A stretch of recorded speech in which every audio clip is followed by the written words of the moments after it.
Hi friends, welcome to my channel. তো 1 জানুয়ারির দিন আমরা দুটো ফ্যামিলি মিলে গিয়েছিলাম ঘুরতে। আর সবচেয়ে মজার হলো এই প্রথমবার টোটোতে করে চেপে আমরা ঘুরতে গেছিলাম বাড়ির কাছে। বাড়ি থেকে লালবাগ একদম 15-20 মিনিট, আর আমরা গঙ্গার ঘাটে পৌঁছে গেছি। এবার গঙ্গাটা পার হয়ে ওই পারে যাব ঘুরতে। ওইখানে ধারের দিকে চলো, ওই ধারে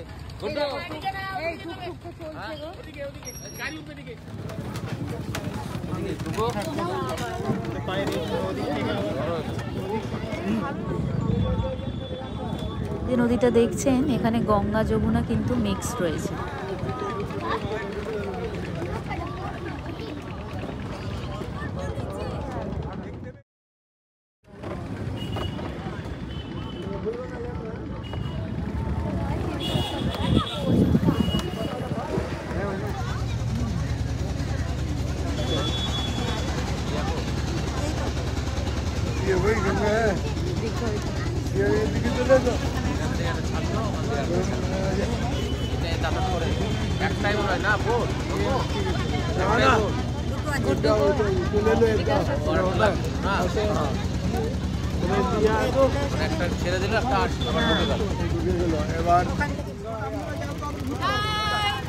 নেমে আবার আমরা টোটোতে উঠে গেছি। এবার এক একটা জায়গা ভিজিট করব, মন্দিরে যাব, আরো কোথায় কোথায় যাব সব দেখতে থাকুন। দিদি কই দেখা যাচ্ছে না, হাই করেন।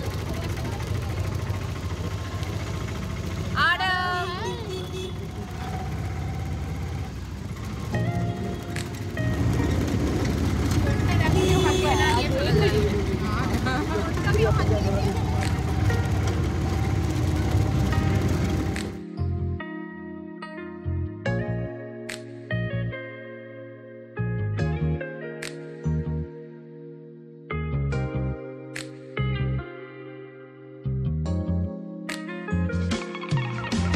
এখন আমরা পৌঁছে গেছি খোশবাগে, মুর্শিদাবাদের। আমরা দীর্ঘদিন ধরে মুর্শিদাবাদে আছি, তবু আমরা এই জায়গাটাই ভিজিট করি। চলো চলো, हम लोग आ गए खोजबाग।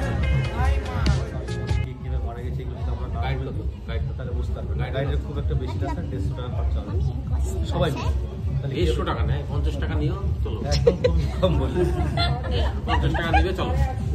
না না, যে দাদু আলিবর্দি খাঁ নির্মাণ করেছিল এই জায়গাটিকে 1740 সালে। তখনকার দিনে এই খোশবাগে বিভিন্ন ধরনের গোলাপ ফুলের চাষ করা হতো, মানে এটা গোলাপ ফুলের বাগান ছিল, পরে সমাধিক্ষেত্র। এই জায়গাটি গন্ধে সুগন্ধে পরিপূর্ণ থাকার জন্য এই জায়গাটির নাম দেওয়া হয়েছিল খুশবুবাগ। খুশবুবাগ নাম অনুসরণে এই জায়গাটির বর্তমানে এখন নাম হচ্ছে খোশবাগ। হ্যাঁ, দাঁড়িয়ে যাবে রাস্তাতে, এখানে কিচ্ছু হবে না, দাঁড়িয়ে যাবে। আসুন, কোনো না, কই আরো আছে না? হ্যাঁ, তো আপনাদের না, আপনাদের গ্রুপ ছাড়া কাউকে নিবেন না।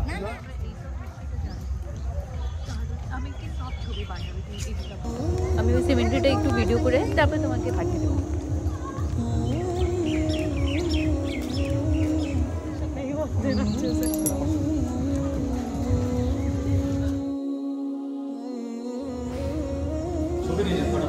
জোহরা একটাই মেয়ে।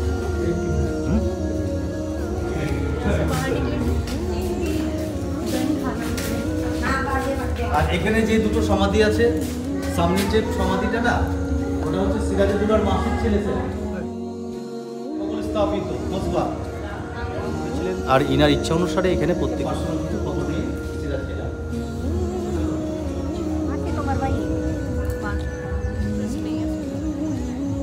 মসজিদ, এখানে নামাজ পড়তো ওরা। দিল্লির যে জামা মসজিদ না, তার আদলে তৈরি করা হয়েছিল।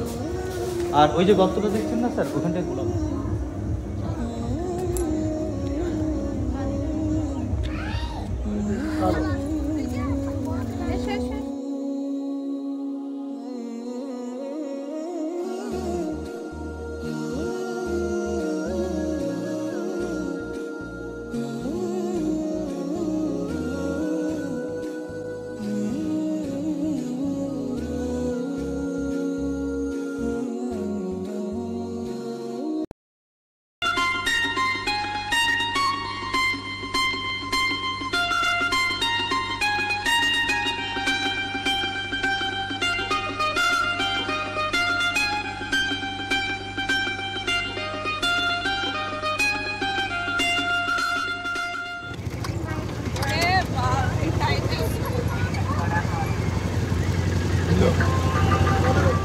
এখন আমরা পৌঁছে গেছি কিরিটেশ্বরী মায়ের মন্দির, যেটা 51 পীঠের মধ্যে আরেকটি স্থান যেখানে মায়ের মস্তকটা পড়েছিল।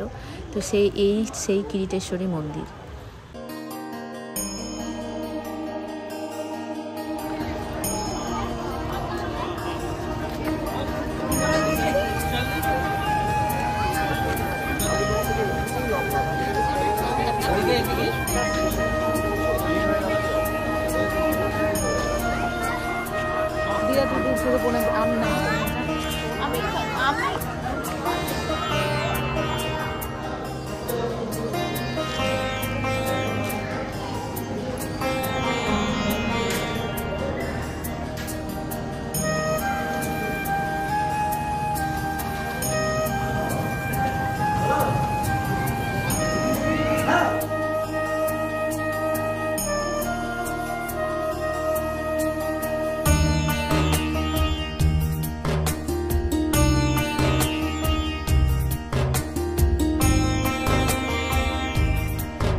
এখন আমরা বাড়ি রিটার্ন যাচ্ছি, আর এখন অলরেডি সন্ধে হয়ে গেছে, আর গঙ্গার ধারে আমরা এখন দাঁড়িয়ে আছি, ওয়েট করছি বোটের জন্য।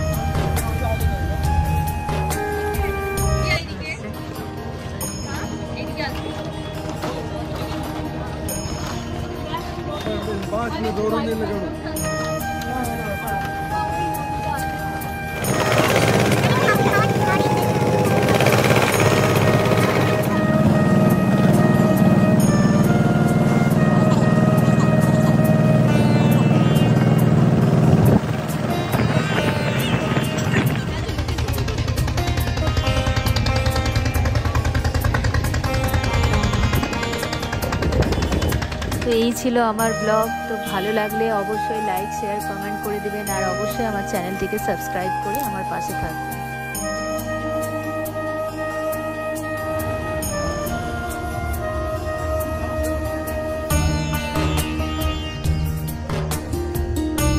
ছবি দারুণ।